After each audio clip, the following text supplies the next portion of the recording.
네, 안녕하세요. 동학문화 해설사 3기 현장 실습 제2차 실습 첫 출발 장소에 와 있습니다. 여기 이 출발 장소는 근현대사 기념관이고요. 요 일대는 강북구청과 국가보훈처 이 여러 사람들이 이 지역에 애국지사 16분이 그 묘소가 있는데요. 그 중에서 몇 분은 빼고 지금 이 흉상들이 이곳에 제작되어 있습니다. 이준 열사서부터 시작해서 의암 손병희 선생님, 몽양 여인영 선생님, 심산, 김창정 선생님 등등 여러분의 그 묘소가 안치되어 있는 곳입니다. 저희는 이곳을 시간상 다 돌아보지는 못할 것 같고 중요한 몇몇 곳을 출발해서 여러분들에게 조금씩 안내를 해 드리겠습니다. 예, 이렇게 해서 여러분들 현장에서의 이 동학문화 해설 또 현장을 한번 이 영상을 통해서 지방에 계신 분들을 위해서 이렇게 영상을 찍고 있으니까 그 점을 고려해 주시고 이렇게 한번 출발을 해 보겠습니다.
여기는 일성 이준열사 묘역입니다.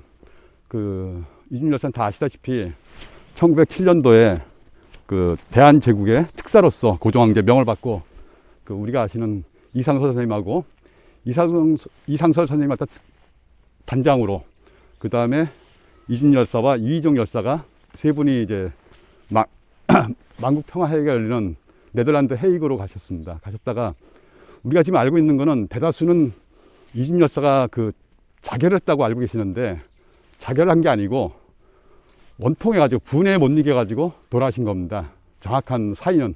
그러니까 자결은 전혀 아니라고 아시고, 그 다음에 여기 오시면은 다른 데와 틀리게 여기에 지금 수많은 그 묘역들이 있는데 묘인데 뭔가 차이가 있는 거 모르세요? 딱 보시면은. 바로 맞습니다. 묘가 봉분이 없죠. 봉분은 그럼 어디 있을까요? 봉분이 분명히 있을 거 아닙니까? 봉분은 나중에 지금 그 그 부조판 바로 밑에 태극기가 있습니다. 태극기 바로 그 밑에 계십니다. 네, 태극기 아래에 있습니다. 이 묘는 그 1907년도 돌아가시고 묘역을 사실 이제 거기 있는 그 공동 그 묘지터에다가 원래 조성을 했다가 1954년도에 지금 보이는 저 우측에 보이는 저기 비석이 하나 보이죠? 저게 54년도에 만든 비석입니다. 근데 저기는 어떤 사연이냐면은 6.25가 났을 때 네덜란드도 우리나라에 그 16개국으로 왔었거든요. 그때 한국군에 배속된 그 소대장하고 그 군인들이 그 얼마 안 되는 월급을 모아가지고 그 네덜란드 군들 돌아갈 때 가시면은 헤이그에 있는 그 이준열사 묘를 좀 잘 해달라고 해가지고 그 돈을 보내가지고 그 사람들 모아가지고 만든 비석이 저겁니다. 네, 저게 만들었다가 지금 저 양쪽에 있는 날개는 우리나라에서 만든 거고 날개가 없는 까지만 원래 묘입니다. 묘고 1963년도에 묘를 일로 이장합니다. 63년도에 이장했을 때는 지금 저 앞에 있는 저기 돌을 보이죠? 거기에 묻혀 있었습니다. 거기에 묻혔다가 새로 정확히 하시면서 일로 다시 옮긴 거고, 그러니까 저기는 묘가 있었던 자리입니다. 그러니까 함부로 밟으면 안 되시고 다 여기도 그렇고, 예, 여기는 다 묘가 있는 자리고, 그러니까 이게 사실 우리나라 그 군인들이 그 얼마 안 된 돈을 모아서 했다는 것 자체도 중요한 거고, 그리고 여기는 그 부인묘도 같이 있습니다. 예, 부인묘도 같이 있고 여기 같이 다. 그리고 지금 저기 보시면은 칼이 보이고 그 도장 꽝 찍힌 게 보이죠? 저거는 고종황제 신임장입니다. 고종황제 신임장. 그리고 그 옆에 순국대절, 나라를 위해서 큰일 나고 죽었다는 순국대절은 박정희 대통령 글씨입니다. 박통 글씨고, 요 옆에 저기 보면 저기 지금 한자로 써져 있는 게 보이죠? 저거는 원세계. 청나라 원세계. 네, 그러니까 중국이 망하고 초대 중화민국 총통을 하셨고, 사실 저 사람은 이모군란 때 우리나라 들어와 가지고 그 조선 왕이 위에 상왕 아니었습니까? 사실 상왕으로 역할을 했던 원세계가 이준열 열사랑 같은 해에 태어났습니다. 갑장입니다. 두 분이. 이준열 열사를 위해서 만장시를 써준 겁니다. 근데 왜 썼는지는 전 어떻게 인지는 모르고 그 내용을 지금 적어 놓은 겁니다. 네, 적어 놓은 글씨고. 그러니까 그런데 이분의 이 독립운동을 하셨는데 여기에 고종황제, 청나라의 원세계, 박정희 대통령, 사실 글씨를 같이 동격으로 있다는 자체는 좀 조금 아닌 것 같은데 이건 한번 고민해 볼 필요가 있고. 네, 네. 그러죠? 이용장에 쫄다고. 네. 사실 우리나라가 청나라하고 외교 관계를 맺을 때는 보통 우리가 그 통상 조약이라고 하지 않습니까? 조약은 국가 간에 맺는 겁니다. 근데 우리가 맺었던 건 어떠냐세요? 장정이라고 합니다. 장정. 왜냐면은 우리는 예속된, 청나라에 예속됐기 때문에 국가가 아니고 그런 식으로 우리는 사실 맺었던 겁니다. 그리고 이제 이 일대를 다 묘역을 조성해 놓고 나중에 그 78년도에 이걸 정확히 다시 만든 겁니다. 근데 여기를 만들면서 순환을 많이 당합니다. 이 앞에 있던 나무들 dom쳐가고 옛날에 그 저런 이제 뭐죠? 청동 같은 것도 옛날에 이 일대에 있는 묘역에 있는 그 나무들 갖다가 먹을 게 없으니까 우리나라 사람들이 60년대 많이 훔쳐왔답니다. 그래가지고 새로 저렇게 지금 땅으로 다 묻어놨고, 저기 안에 보면 뒤에 보시면 나중에 글씨를 한번 보세요. 리퍼블릭 오브 코리안이라고 됐습니다. N. 정확히 리퍼블릭 코리아라고 써야 되는데 잘못된 표기가 좀 돼 있고, 그 다음에 훔이라고 돼 있습니다. 그러니까 후라고 표현을 해야 되는데 영어로 훔으로 잘못 표현된 그런 오류도 좀 있고, 근데 아직까지는 안 고치고 있습니다. 저도 뭐 고치고 있는 거. 그러니까 이 일대는 워낙에 뭐 이준열 열사는 우리가 워낙에 잘 아시는 분이니까 요 정도로 끝내겠습니다. 우리가 잘 아시는 가인 김병로 선생님 묘역입니다. 김병로 선생님은 항일 변호사단체를 만드셨고, 제일 중요한 거는 일제시대 때 우리 독립투사의 변론을 맡으셨는데 약 100여 건이 넘는 그 변론을 하셨다 하십니다. 그러니까 독립운동가 중에서, 독립투사들 중에서 이분의 혜택을 안 받은 분이 없을 정도로 이분이 많은 변론을 하셨고, 그리고 이분은 그 10대 때 의병 활동도 하셨고, 그리고 중요한 거는 진정한 보수 우파로서의 어떤 그 기둥으로 하신 분입니다. 네. 가인 김병로 선생님은 1934년도에 이 창동으로 이사를 옵니다. 창동으로 1934년도에. 근데 이분이 이사를 온 이후로 우리가 아는 담원 정인보 선생님, 그리고 고아 송진우, 이런 독립운동가들이 많이 이쪽 창동으로 이사합니다. 그 당시는 이 땅이 양주 땅이었는데 이 양주 경찰서에 이런 독립운동가라도 그 관리하고 감시하는 고등계가 설치됐습니다. 그리고 이 창동 파출소에 그 고등계 형사들이 상주하면서 그분들을 감시하고 감독했습니다. 그런데 이분들은 여기를 왜 이사를 왔냐 다들 궁금해 하시는데, 그 당시 할 수 있는 게 침묵밖에 없었습니다. 무언의 항변을 할 수 있는 것은 조용히 침묵할 수밖에 없었기 때문에 이 지역으로, 이 시골로 와가지고 은둔해 있었습니다. 이상입니다.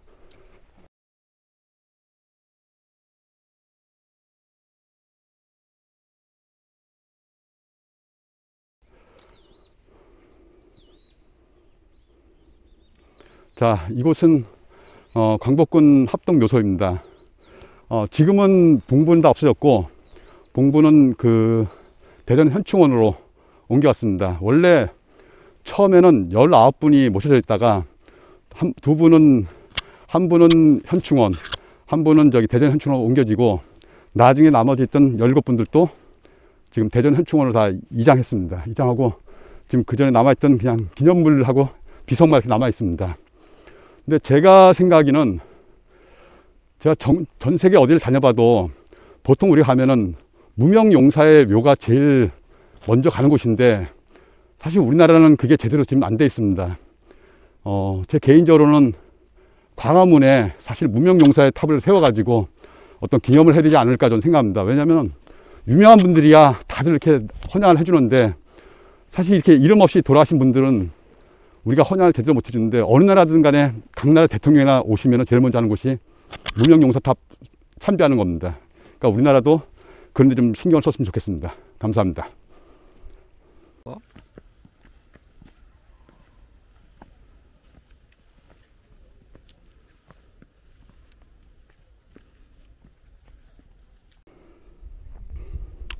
자, 여기는 그 독립운동가이시면서 천도교인 강제 신숙 선생님 묘역입니다. 그 다음에 옆에 있는 묘역은 부인 최백경 여사 묘소고요. 이분은 독립운동가로서 우리가 아는 1919년 3.1운동 때 그 보성사 이종일 사장하고 같이 그 인쇄하고 독립선언문 배포하시고 이런 활동하셨고, 그 이후에 천도교 대표로서 그 상해 임시정부로 가셔가지고 천도교 연락책과 그런 일을 맡으셨고, 1930년대는 한국 독립군 참모장도 지내셨고, 여러 가지 그 독립운동을 많이 하셨고, 이 부인 묘 같은 경우는 부인은 우리가 잘 아는 그 강원도 의병장 최도한 선생님의 딸입니다. 딸이고, 그 신숙 선생님 두 아들도 다 독립운동가이시고 해가지고 온 집안이 다 독립운동을 하셨던 집안입니다. 명문 집안이고, 이분이 주장했던 건 이제 삼본주의를 갖다가 많이 하셨는데, 뭐 그런 것도 하셨고, 나중에는 그 천도교 통일당을 또 만드셔가지고 천도교에 관련된 그런 활동도 많이 하셨습니다. 네, 이상입니다. 이렇게 말씀하십니다. 카메라예요? 네, 보면 경치가 좋고 또 이제 바람도 경치가 좋고. 네, 동문이 없는 게 이제 1960년도 그 당시에 돌아가셨는데.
자, 여기는 대한민국에서 가장 멋진 사나이 몽양 여운형 선생님 묘소입니다.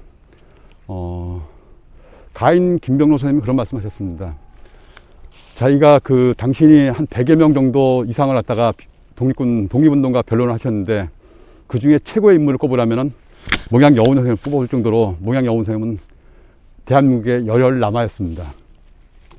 여운형 선생님은 경기도 양평 출신으로서 어렸을 때는 그 할아버지인 그 천도교 영향도 좀 받으셨고, 그래서 그 일하시던 노비들 갖다가 그 노비라고 하긴 뭐하지만 그런 분들 다 풀어줬다?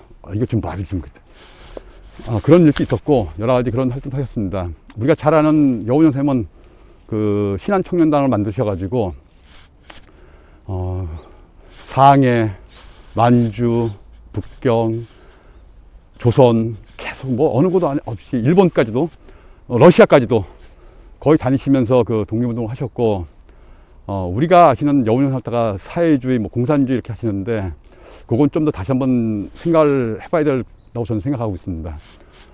또 여운형 선생님은 우리가 잘 아는 그 1937년도에 그 베를린 올림픽 때 일장기 말소 사건, 그 당시 조선중앙일보 사장으로서 그 일장기 말소 사건에 해가지고 조선중앙일보가 폐간까지 당하는 그런 일도 당합니다. 예. 그리고 서울에 사시면서 그 열 몇 번의 그 수많은 테러를 당하시고, 그러니까 좌파 우파에서도 서로 경계순위 제1호가 여운형 선생님 정도로 좌파나 우파에서도 서로 뭐 시기하고 질투하고 또 서로 서로 같이 활동도 하시고 뭐 여러 가지 그런 분이십니다. 좌파 우파의 그 합의를 보기 위해서 미 군정을 가던 도중에 그 해화동 옥탈에서 총에 맞으셔가지고 사망하십니다. 예, 그렇게 해서 지금 모신 곳은 지금 여기에 있는데, 다른 지금 묘역들이 대다수 북한산 그 순례길 있는 방면에 여기는 좀 떨어져 있습니다. 그래서 또 여기는 일반인들이 들어오기가 좀 힘든 곳입니다. 그래서 여기 오시려면은 강북구에다가 전화를 하셔가지고 허가를 맡으시면은 여기 들어올 수가 있습니다. 예, 할 수 있고, 여기가 사실 묘소도 상당히 잘 돼 있고 깨끗하게 잘 보존되어 있습니다.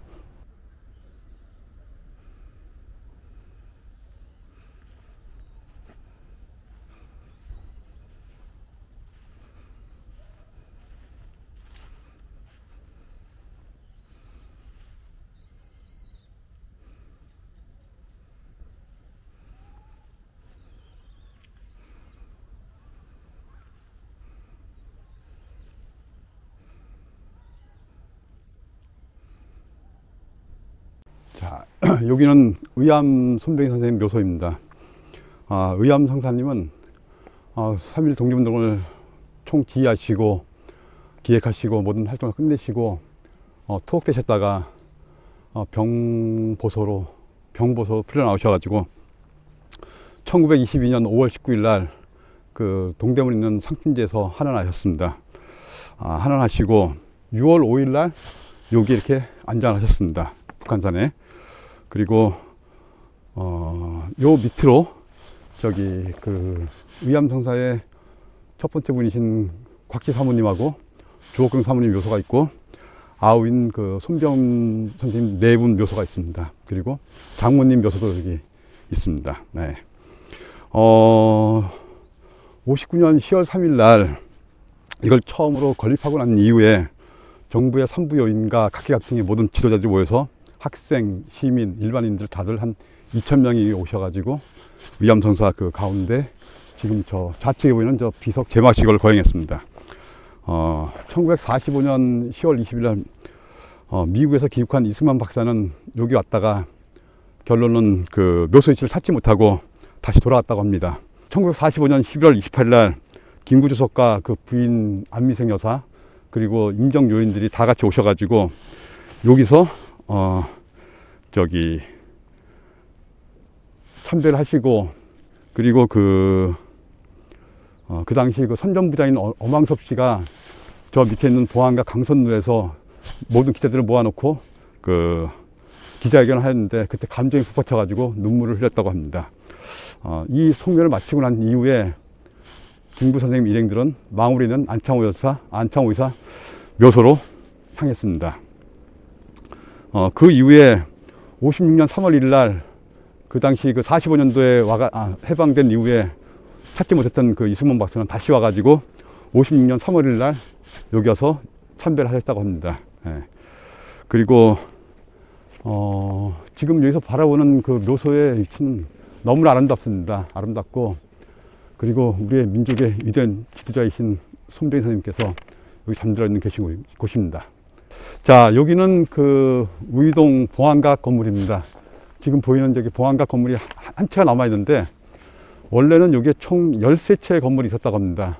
남아있는 건물은 지금 한 채만 남아있고, 이쪽에, 이 지역은, 우이동은 그 17대 그 효종 임금 독립대군이 북벌을 계획하면서 이쪽에 벚나무들을 갖다 많이 심었답니다. 이 벚나무는 활을 쏘는데 필요한 그 껍질을 사용하기 위해서 벌을 많이 심었다는 얘기가 있고, 그리고 요 건너편 쪽에 두견정이라고 활 쏘는 곳이 있었는데, 의암성사님께서 활 쏘는 걸 좋아하셔가지고 여기서 활을 많이 쏘셨다고 그런 얘기도 있습니다. 그리고 여기는 1912년도에 이 건물을 지으셨는데, 우리 미래의 천도교, 그 다음에 독립의 어떤 그 일꾼들 양성하기 위해 가지고 여기서 수련하는 목적으로 여기서 수련 활동했는데, 7차에 거쳐가지고 481명이 수련을 하셨고, 1차 수련은 이곳이 아니고 저 뒤에 있는 도선사에서 1차 수련했습니다. 그때 그 당시 22분이 하셨는데, 그 22분 중에 4분이 독립운동 민족대표 33인 중에 4분이 거기 포함되어 있습니다. 그리고 나머지 분들은 2차부터 시작해서 여기서 계속 그 7차까지 그 연성 기도 수련을 갖다 하셨습니다. 7차까지 481명이 하셨고,